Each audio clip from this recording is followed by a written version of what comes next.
আমি একটা মেয়ে হয়ে বলতেছি, ছেলেরা আসলেই অনেক বেশি ভালোবাসে। কেউ মানুক বা না মানুক, আমি এই কথাটা মানি। এটা একটা আপুর গল্প। আপু আমাকে বলছিল, আমি যখন ইন্টার ফার্স্ট ইয়ারে পড়ি, একটা ছেলে আমার পিছনে সব সময় ঘুরঘুর করতো। আমি যেখানেই যেতাম ও ঠিক আমার পিছনেই থাকতো। আমরা একই মহল্লাতে থাকতাম। সেই ছোটবেলা থেকে আমি ওকে দেখতেছি। একটু জেদি, তবে কোনো মিথ্যা নেই ওর ভিতরে। ফলচাতুরি এসব কিছুই বুঝে না। আর অনেক চাপা স্বভাবের একজন মানুষ। কষ্ট হলেও মুখ থেকে কোনো কথা বের করে না। ওই যে একটা কথা আছে না, বুক ফাটে তো মুখ ফুটে না। এমনকি আমি যখন ওকে দাঁড় করাই বলতাম, কিছু বলবেন, ও বলতো না কিছু না। একদিন আমি ওকে প্রপোজ করলাম আর বললাম, আপনাকে দিয়ে কিছু হবে না। আমি সারাটা জীবন আপনার সাথে থাকতে চাই, আপনার বউ হতে চাই আমি। কখনো দূরে সরাই দিবেন না তো? জীবনে যা কিছুই হয়ে যাক, আপনি আমার পাশে থাকবেন। কখনো আমাকে একা ফেলে যাবেন না। যদি এই ওয়াদা করতে পারি, তাহলে আমি রিলেশন করব। ও অনার্স ফার্স্ট ইয়ারে পড়ে। ও বলল, জীবনে যা কিছুই হয়ে যাক, আমি তোমাকে কখনো ছাড়বো না। আমাদের সম্পর্কের বয়সটা যখন 2 বছর, তখন আমার বাসায় বিয়ের প্রেসার দেওয়া শুরু হয়ে গেল। ফ্যামিলি থেকে ছেলে খুঁজতেছে, সরকারি চাকরিওয়ালা, বিসিএস ক্যাডার। এসবের মধ্যে আমি ওর কথা বলতে ভয় পেতাম, কারণ ও এখনো পড়ালেখা করতেছে।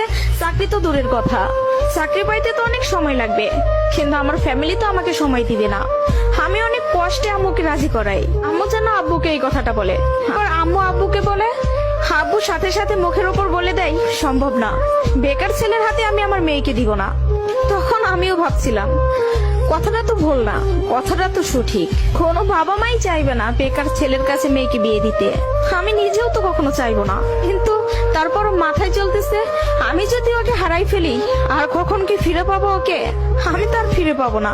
পরবর্তীতে আমি ওকে সব বলি, ওকে বলি কি করব বলো। তখন বুঝতে পারতেছিলাম ও কান্না করতেছে।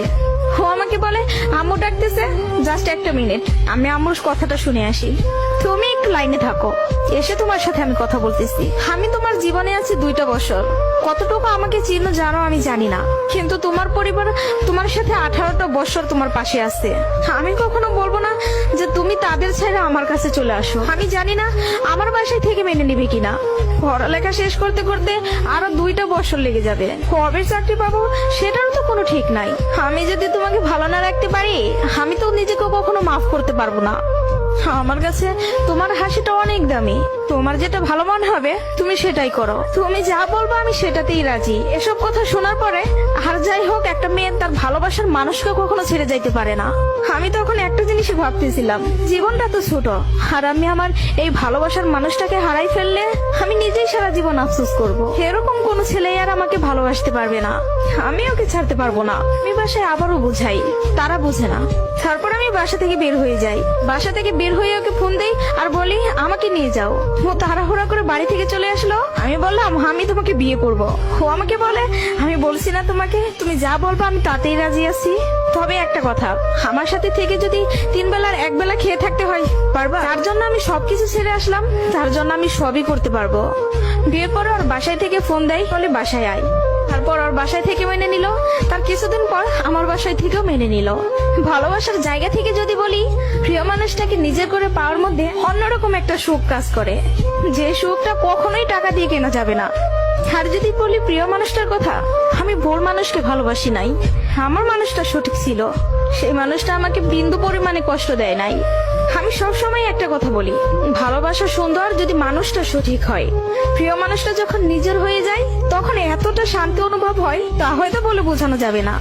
সুখে থাকতে, ভালো থাকতে টাকা পয়সার আমূল প্রয়োজন পড়ে না, যদি ভালোবাসার মানুষটা পাশে থাকে। কাউকে ধরলে হাতটা শক্ত করে ধরবেন, যেন দিন শেষে সব সময় আপনার পাশে থাকে। তো সবাই ভালো থাকবেন। ভিডিওটি ভালো লাগলে প্লিজ সবাই শেয়ার করবেন। আর